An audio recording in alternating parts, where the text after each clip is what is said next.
খবরদার, খবরদার, বারবার বলছি খবরদার, দিন বিক্রি করে দুনিয়া কামাই করবেন না।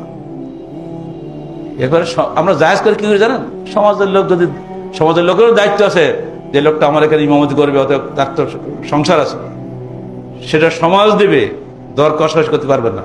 কিন্তু ওয়াজ করা কি বড় কাজ নাকি? ওটা ওটা তো আপনার হক, আপনি আলেম, আপনি শিখছেন লেখার হক, ওয়াজ করার জন্যই তো। বাল্যে আন নেই, খালি বললে হবে নাকি? পৌঁছে দাও আল্লাহ আয়া ইল্লা বিল মাল, আছে হাদিসে, মাল ছাড়া ওয়াজ করে না বলা আছে।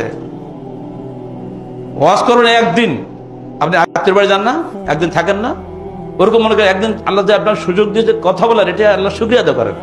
বহু মানুষ আছে বোবা, কথা বলতে পারে না। স্পিকিং হকিংস, এই যুগের আইনস্টাইন কথা বলতে পারে না, পড়ে আছে। আপনাকে তো আল্লাহ তার জন্য ভালো রেখেছে। আর মনে রাখবেন, পৃথিবীর কোন সৃষ্টির কথা বলার ক্ষমতা নেই শুধুমাত্র মানুষ ছাড়া। আর এই মানুষের মধ্যে শ্রেষ্ঠ মানুষ আলেমরা, যারা আল্লাহর এবং তার নবীর সুন্নাত ওয়াজ করে। তারা যদি এত নিচে নেমে যায়, তাহলে দেশ কাদের মাধ্যমে ফিরবে? আপনারাই তো সমাজ পরিবর্তন করবেন। অত নওদাপাড়ার শিক্ষক ছাত্র অধিকাংশ আলেম যারা জেনারেল শিক্ষিত, তারাও যুব সংঘ করার কারণে তারাও একরকম আলহামদুলিল্লাহ উপদেশ দিয়ে থাকেন সব জায়গা থেকে, তাই না? অত সবার উদ্দেশ্যে বলছি, যতটুকু উপদেশ দেবেন মনে রাখবেন এটা আমার সৌভাগ্য। আল্লাহ পাক আমাকে উপদেশ দেওয়ার ক্ষমতা দিয়েছেন, আল্লাহ পাক আমাকে কোরআন হাদিস শেখার তৌফিক দান করেছেন। অত সেটি আমি মানুষকে বলছি, এটি এই সুযোগটা পাওয়া একটা বড় নিয়ামত। যারা পায়নি তারা ব্যর্থ হয়েছে। কত চেষ্টা করছে একটু কথা বলতে, বলবে কোথায়?